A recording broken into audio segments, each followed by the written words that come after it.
आज हम लोग Snell's law, acceptance angle, acceptance कोण के बारे में सीखेंगे। फर्स्ट है स्नेल्स लॉ।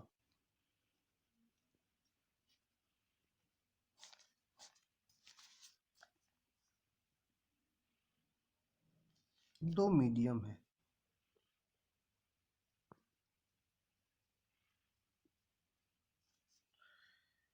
एक यार मीडियम, चलो ऊपर में यार लिखते हैं, नीचे में वाटर लिखते हैं।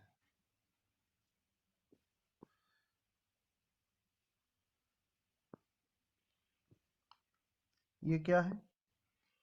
ये है नॉर्मल,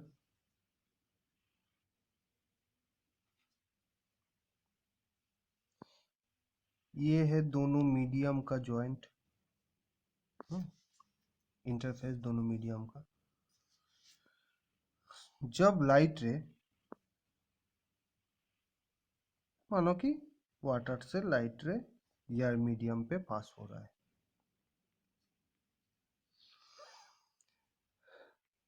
तब लाइट रे ये वाटर से पास हो रहा है, तब नॉर्मल से जो एंगल बनाएगा वो है मेरा इंसिडेंट एंगल या एंगल ऑफ इंसिडेंट, जो भी बोलोगे। फाई 1 पकड़ रहा हूं, ठीक। ये रे अगर दोनों मीडियम ही सेम होता तो ये रे एकदम नॉर्मल सीधा चला जाता, लेकिन दोनों मीडियम डिफरेंट है। वाटर है तुम्हारा डेंसर मीडियम, मतलब ज्यादा घना। यार है रेयरर मीडियम, मतलब कम घना। तो जब light denser medium to rarer medium पे जब लाइट जाएगा तब क्या होगा?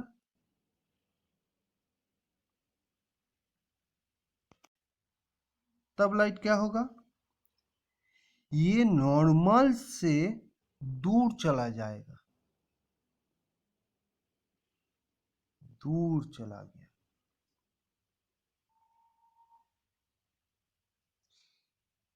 तब ये जो एंगल बना ये है फाई 2। ये क्या? Angle of refraction, incident angle, ये मानो कि रिफ्लेक्टेड एंगल, ठीक है। फाई 1, ये फाई 2।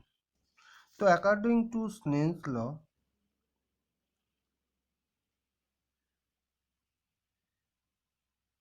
ये r sine i by sine r is equal to mu, sine i by sine r equal to mu, ऐसा कुछ था। यहाँ पे आई क्या है? यहाँ पे थीटा 1 है, आर क्या है? थीटा 2 है। अगर दोनों मीडियम को मैं लेता हूँ, वाटर का मानो कि n0, ER का रिफ्रैक्टिव इंडेक्स n1, तो क्या, तब क्या होगा? ये साइन आई के जगह phi 1 by sine phi 2 is equal to क्या होगा? n1 बाई n0, और n0 sine phi 1 equal to n1 sine phi 2। ये तो मेरा गया स्नेल्स लॉ। नेक्स्ट,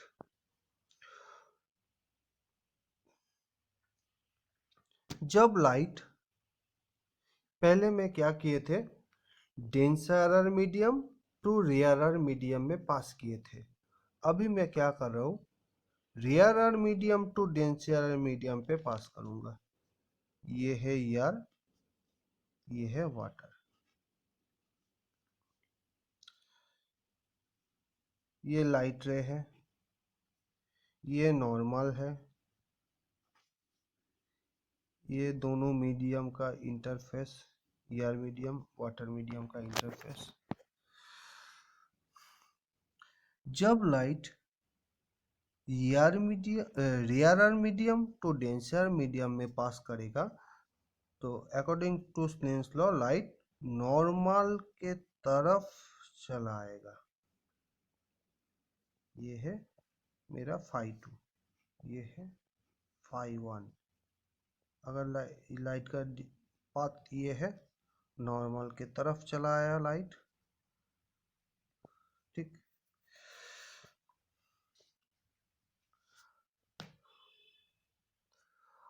अब टोटल इंटरनल रिफ्लेक्शन भी सीखना है।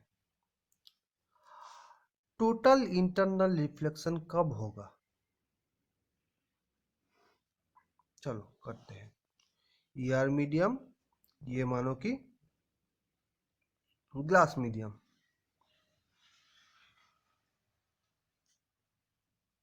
ये पहले वाटर किए थे, वाटर ही करते हैं।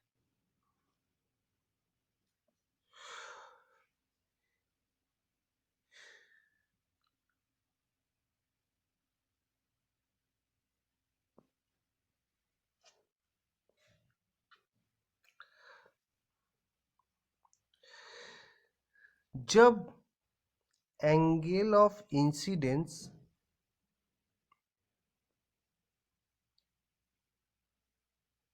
ये क्या है? ये है नॉर्मल, दोनों मीडियम का इंटरफेस। ये थीटा phi 1। तो जब ये एंगल ऐसा होगा, जब ये एंगल ऐसा, ये एंगल जब जितना होगा उसके लिए जो मेरा phi 2 जो है, ये मेरा 90 डिग्री होगा। जो एंगल के लिए phi 1 का, जो एंगल के लिए phi 2 = 90 डिग्री, phi 1 का उस एंगल को हम लोग क्रिटिकल एंगल बोलेंगे। फिर से सुनो, phi 1 का phi 1 का मान, phi 1 का जो एंगल के लिए phi 2 = 90 डिग्री, तब लाइट क्या, तब लाइट दोनों मीडियम का इंटरफेस से पास करेगा। 90 डिग्री है ये phi 2। phi 1 का जिस मान के लिए phi 2 = 90 डिग्री, phi 1 का वो मान को हम लोग क्रिटिकल एंगल बोलेंगे। क्रिटिकल एंगल को हम लोग phi से डिनोट करेंगे। टोटल इंटरनल रिफ्लेक्शन कब होगा? अगर phi 1 का वैल्यू, phi 1 का जो एंगल है वो अगर क्रिटिकल एंगल से ज्यादा कर देंगे, तब लाइट सेकेंड मीडियम पे नहीं जाके फिर से फर्स्ट मीडियम पे ही वापस आएगा।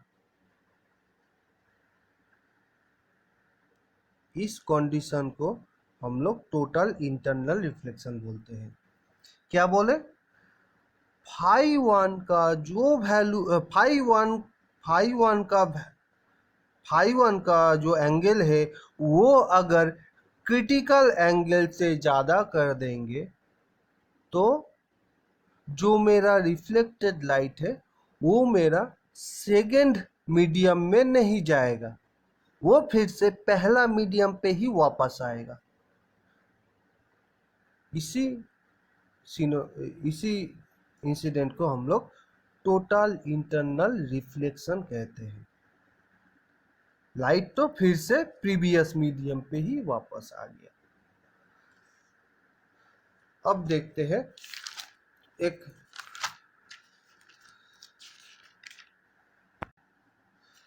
एक ऑप्टिकल फाइबर में से कैसे लाइट पास करता है। ये है एक ऑप्टिकल फाइबर जिसके मिडिल में कोर है, एंड चारों जो कोर है वो क्लैडिंग से घिरा हुआ है।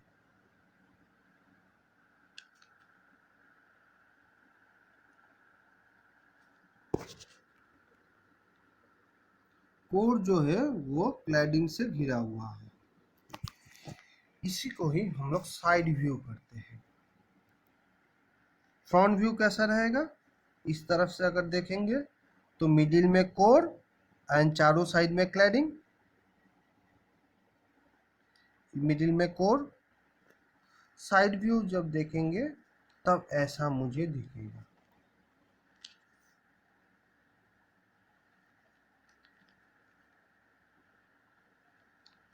दोनों साइड में क्लैडिंग एंड मिडिल में कोर।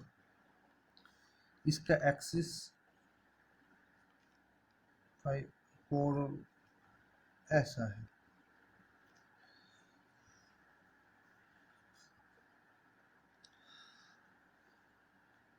ये है कोर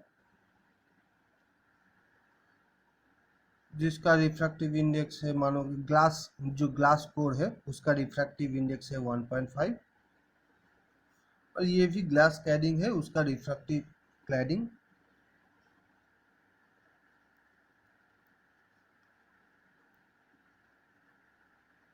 उसका रिफ्रैक्टिव इंडेक्स कोर से कम है, मानो कि 1.4।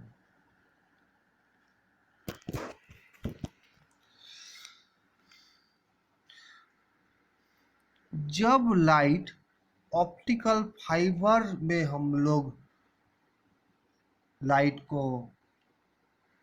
ऑप्टिकल फाइबर में जब देंगे तो light air medium to glass medium पे लाइट आएगा।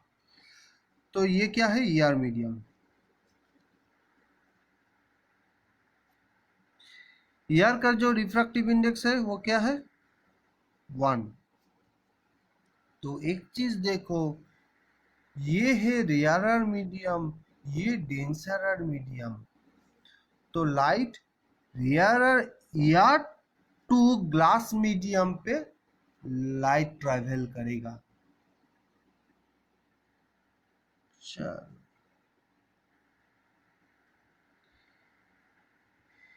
ये तो है तुम्हारा interface, air and glass interface, ये ऑप्टिकल फाइबर का, और बाहर में एयर। ये क्या है, ये है नॉर्मल। तो नॉर्मल से जो एंगल करेगा वो है एंगल ऑफ इंसिडेंट। जैसे कि प्रीवियस केस में हम लोग किए थे, ठीक है। उस फिगर को देखना, देखो नॉर्मल, ये क्या है, ये है नॉर्मल। नॉर्मल से लाइट रे जो एंगल कर रहा है वो है एंगल ऑफ इंसिडेंस, जो है φ1। वही चीज तो हम लोग यहाँ पर किए, φ1। ये क्या है, ये है नॉर्मल। नॉर्मल, नॉर्मल से लाइट रे जो एंगल कर रहा है वो है मेरा एंगल ऑफ इंसिडेंट। अब यहाँ पे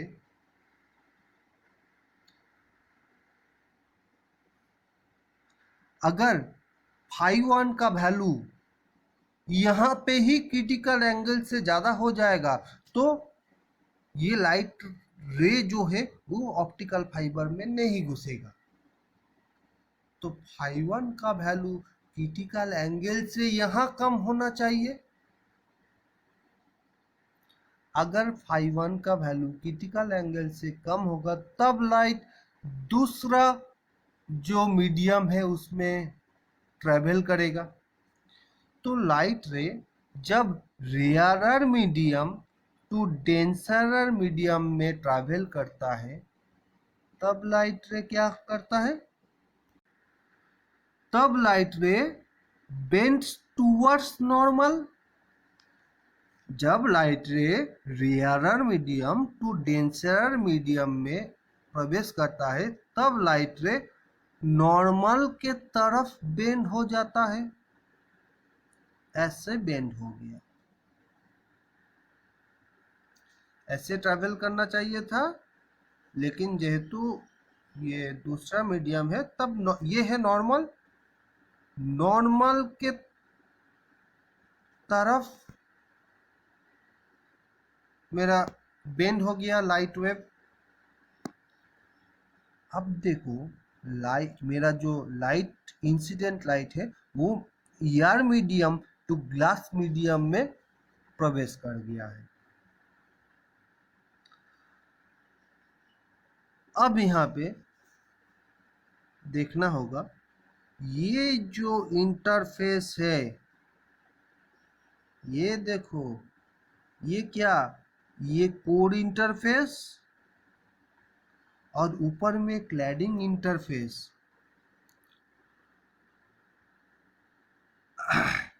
ये क्या है, ये है नॉर्मल।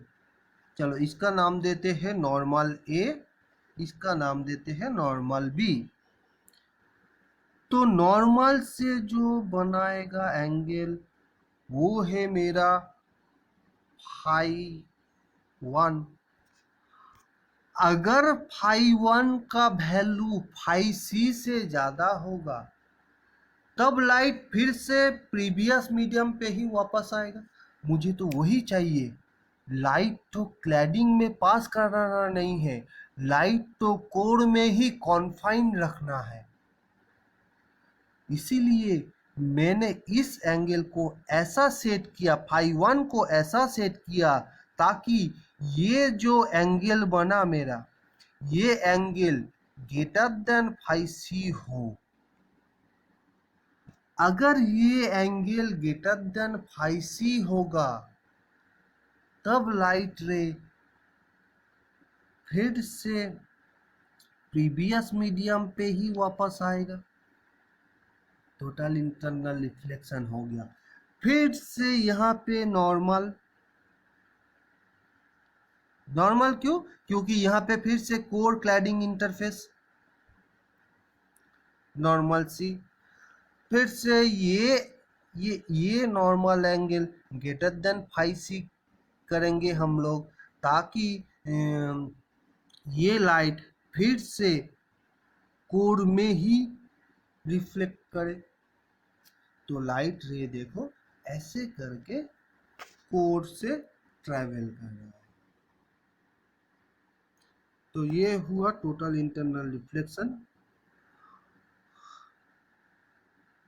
अब जो ये क्या है, ये φ1 क्या है,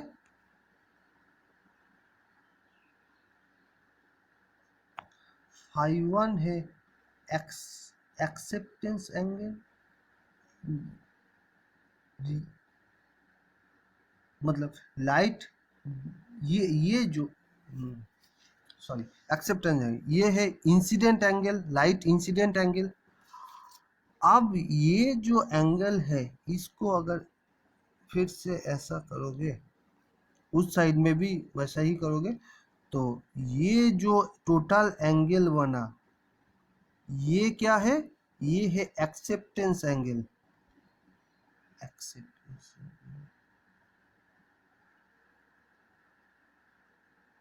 एक्सेप्टेंस एंगल। और जो ये कोण बना है, देखो ये जो कोण है,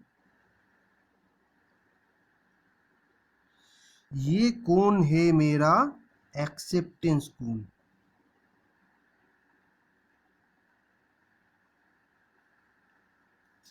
एक्सेप्टेंस कोण। तो एक्सेप्टेंस कोण के बाहर से जो लाइट रे ऑप्टिकल फाइबर में एंट्री लेगा वो लाइट रे लॉस हो जाएगा, या तो वो कोर से बाहर जाके क्लैडिंग में खो जाएगा। ठीक, क्लैडिंग में से जो लाइट ट्रैवल करते हैं उसको हम लोग ओमिट करते हैं। जो कोर से लाइट पास करता है उसी को ही हम लोग काम में लगाते हैं। तो लाइट वेव जो क्लैडिंग में पास करता है वो मेरा लॉस है। तो हम लोग ऑल टाइम एक्सेप्टेंस कोन के अंदर से जो लाइट रे एंट्री होगा, मतलब एक्सेप्टेंस कोन ये है, इस कोन के अंदर से जो लाइट एंट्री होगा वो लाइट रे ही कोर में कॉन्फाइंड रहेगा। ठीक। Spherical aperture and acceptance angle हम लोग फाइंड करेंगे कैसे। ये तो मेरा ऑप्टिकल फाइबर था।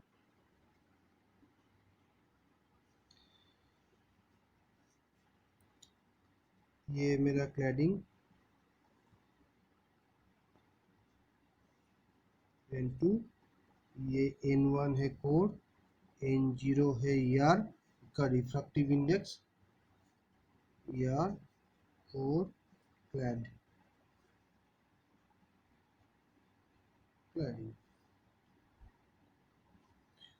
कोई रे, कोई लाइट रे मानो कि यहाँ से ER एंड फाइबर मीडियम पे स्ट्राइक की।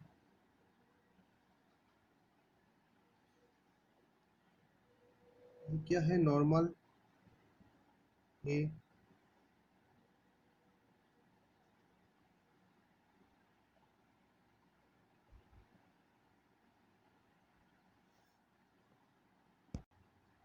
तब लाइट का टूवर्ड्स द नॉर्मल में बेंड हो जाएगा।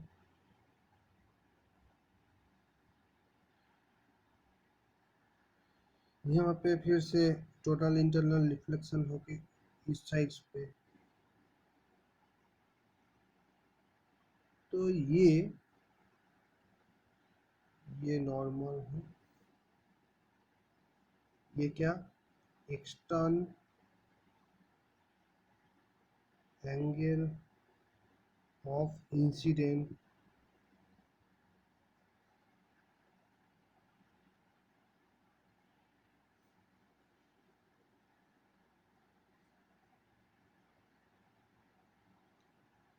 ये है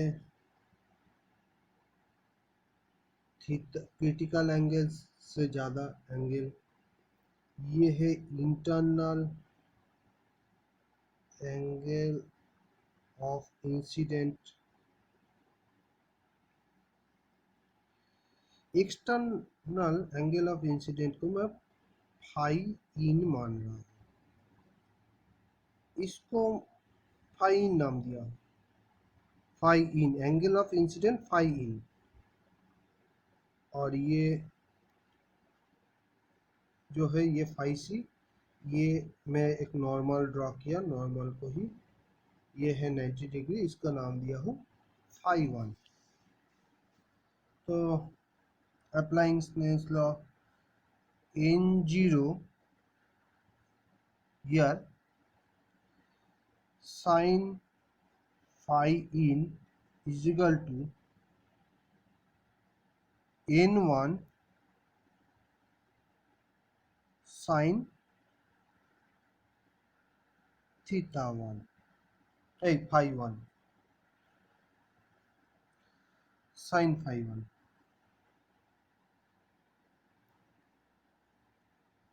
अब phi 1 क्या है। phi 1 जो एंगल है ये 90 डिग्री है, ये थीटा सी है, तो phi 1 is equal to 90 degree minus phi phi C करते हैं। चलो फाई सी है। अब sine phi 1 is equal to sine 90 minus phi C is equal to क्या होता है cos phi C. Sine 90 minus phi C is cos phi C. तो sine theta 1 is to cos phi C, तो इसके जगह मैं कॉस फाई सी से replace करूंगा। N0 sin phi in is equal to N1 cos phi c।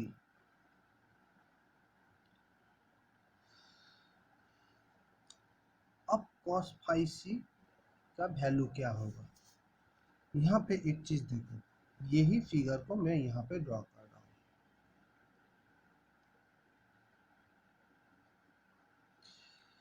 हूँ। N1 medium इसके नीचे क्या है, N2 मीडियम, ये क्या है 90 डिग्री, ये क्या है फाई सी, ये है फाई 1। तो कॉस अगर निकालना पड़ेगा तो इस टर्मिनल को निकालना पड़ेगा। बेस ये है 90 डिग्री, ये अगर 90 डिग्री है तो बेस क्या होगा, अप्लाइंग पिथागोरस थ्योरम, अगर ये परपेंडिकुलर N2 होता है, हाइपोटेनियस N1 होता है, तो बेस होगा root over N1 square minus N2 square. अब कॉस फाइंड करने के लिए cos theta c equal to क्या होगा, बी बाई एच। बी क्या है, तो cos theta c equal to b क्या है, root over N1 square minus N2 square by N1 b by h. B ये है, ये एच है ये, तो जस्ट यहाँ पे रिप्लेस करेंगे, N0 sine phi in equal to N1 into root over cos theta c को रिप्लेस कर देंगे, N1 square N2 square by N1।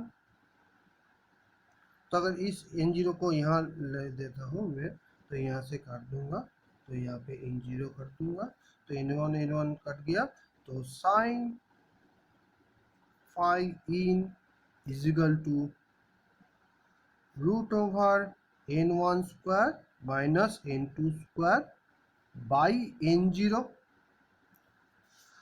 अब यार मीडियम का रिफ्रैक्टिव इंडेक्स 1 है, so sine phi in is equal to root over N1 square minus N2 square, जो कि है मेरा न्यूमेरिकल अपर्चर।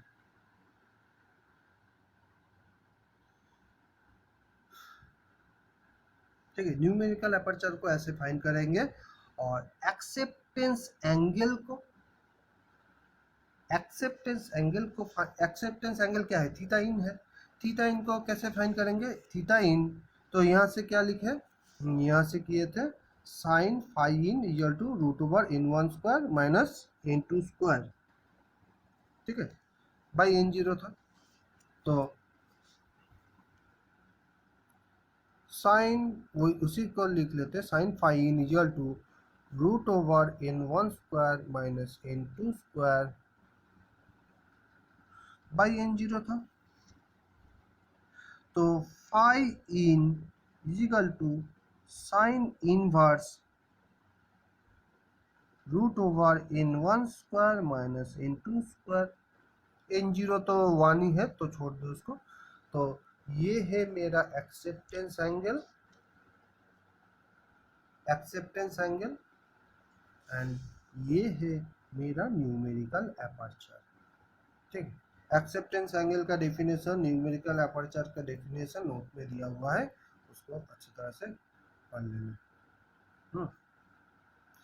एक्सेप्टेंस एंगल कौन सा है, ये एंगल एक्सेप्टेंस एंगल।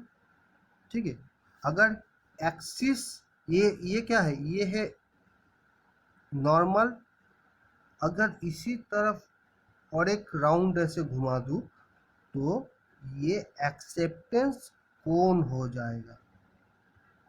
ठीक है, एक्सेप्टेंस कोण हो जाएगा। न्यूमेरिकल अपर्चर क्या है, तो एक्चुअली में numerical aperture is the mathematical measure of a fiber's ability to capture light from different angle. It's called numerical aperture. ठीक है, ओके, थैंक यू।